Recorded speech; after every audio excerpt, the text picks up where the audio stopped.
আসসালামু আলাইকুম। সকাল ৯টা বেজে ৩০ মিনিট। আজ শুক্রবার। বাংলাদেশ বেতার কক্সবাজার স্থানীয় খবরে স্বাগত জানাচ্ছি রেজাউল আমিন মোর্শেদ।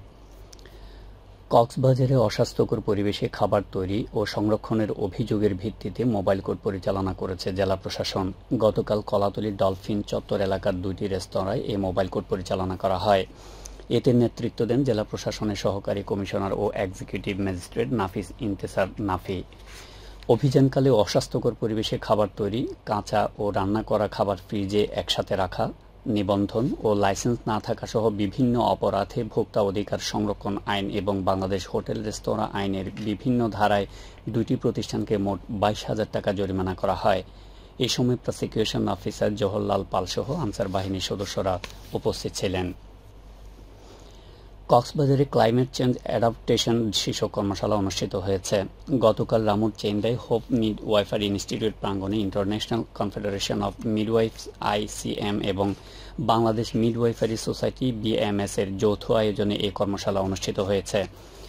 দিনব্যাপী কর্মশালার উদ্বোধন করেন hope foundation for women and children of বাংলাদেশের কান্ট্রি ডিরেক্টর KM জাহিদুজ্জামান। কর্মশালায় চট্টগ্রাম বিভাগের প্রশিক্ষিত ও লাইসেন্সপ্রাপ্ত ৫০ জন পেশাদার মিডওয়াইফ অংশগ্রহণ করেন।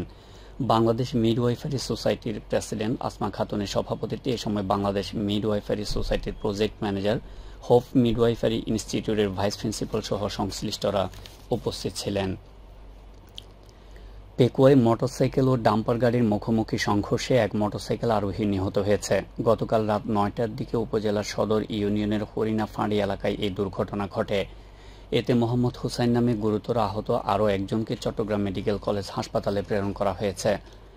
নিহত সৌদি প্রবাসী মোহাম্মদ আরিফ চকরিয়া উপজেলার কোনাখালী শিকদারপাড়া এলাকার মৃত ফজল কাদেরের ছেলে। স্বজনরা জানান, কিছুদিন আগে ছুটি কাটাতে দেশে আসেন তিনি। প্রত্যক্ষদর্শীরা জানান, নিহত ব্যক্তি মোটরসাইকেল নিয়ে পেকুয়া থেকে তার বাড়ি যাওয়ার পথে বিপরীত দিক থেকে আসা একটি বেপরোয়া গতি ডাম্পারের সাথে মুখোমুখি সংঘর্ষ হয়। পরে স্থানীয়রা উদ্ধার করে পেকুয়া উপজেলা স্বাস্থ্য কমপ্লেক্সে নিয়ে গেলে কর্তব্যরত চিকিৎসক তাকে মৃত ঘোষণা করেন। ডাম্পার গাড়িটি জব্দ করা হয়েছে এবং ঘটনার তদন্ত করে প্রয়োজনীয় ব্যবস্থা নেওয়া হচ্ছে বলে জানান পেকুয়া থানার ভারপ্রাপ্ত কর্মকর্তা সিরাজুল মুস্তাফা। আগামী ১১ জুন পর্যন্ত সাগরে মাছ আহরণ চলছে ১৮ দিনের সরকারি নিষেধাজ্ঞা। এতে জেলার উপকূলীয় এলাকায় কর্মহীন হয়ে পড়া জেলেদের বিশেষ VGD কর্মসূচির মাধ্যমে খাদ্য সহায়তা প্রদান করছে সরকার। এর আওতায় মহেশখালী উপজেলার বড় মহেশখালী ইউনিয়নে গত ২ দিনে BGF-এর চাল বিতরণ করা হয়েছে। স্থানীয় ইউনিয়ন পরিষদের আয়োজনে ইউনিয়ন পরিষদের মাঠে এ চাল বিতরণ করেন স্থানীয় ইউনিয়ন পরিষদ চেয়ারম্যান শাহ আম এনায়েতুল্লাহ বাবুল। এ সময় ট্যাগ অফিসার ও উপজেলা মৎস্য সম্প্রসারণ কর্মকর্তা, ইউনিয়ন পরিষদ সচিব, মেম্বার, জেলে সংগঠনের প্রতিনিধি ও সংশ্লিষ্টরা উপস্থিত ছিলেন। ইউপি চেয়ারম্যান জানান, বড় মহেশখালী ইউনিয়নের নিবন্ধিত ৯৬৯ জন জেলের মাঝে ৫৬ কেজি করে মোট ৫৪ মেট্রিক টন চাল বিতরণ করা হয়েছে। এটি কর্মহীন জেলেদের জন্য প্রথম কিস্তির VGF-এর চাল। উখিয়ায় যৌথ বাহিনী বিশেষ তল্লাশি অভিযান চালিয়ে ৩০০ শতাধিক রোহিঙ্গাকে আটক করে আশ্রয় শিবিরে ফেরত পাঠিয়েছে। গতকাল উপজেলার বালুখালী কাস্টমস ঘাট এলাকায় যানবাহনে অভিযান চালিয়ে তাদের আটক করা হয়। বাংলাদেশ সেনাবাহিনীর নেতৃত্বে উখিয়া থানা পুলিশ ও ১৪ আর্মড পুলিশ ব্যাটালিয়ন অভিযানে অংশ নেয়। পরে আটক রোহিঙ্গাদের অ্যাপিবিএন পুলিশের মাধ্যমে নিজ নিজ আশ্রয় শিবিরে ফেরত পাঠানো হয়। অ্যাপিবিএনের পুলিশ সুপার উইকেল সিং জানান, ক্যাম্পের কাঁটাতারের বেড়া পার হয়ে রোহিঙ্গারা লোকালয়ে যাওয়ার চেষ্টা করছিল। উখিয়া থানার অফিসার ইনচার্জ মোহাম্মদ আরিফ হোসেন জানান, কক্সবাজার শহর সহ অন্যান্য এলাকায় রোহিঙ্গাদের অবাধ বিচরণ বেড়ে যাওয়ায় এ ধরনের তল্লাশি ও অভিযান পরিচালনা করছে আইন শৃঙ্খলা রক্ষাকারী বাহিনী।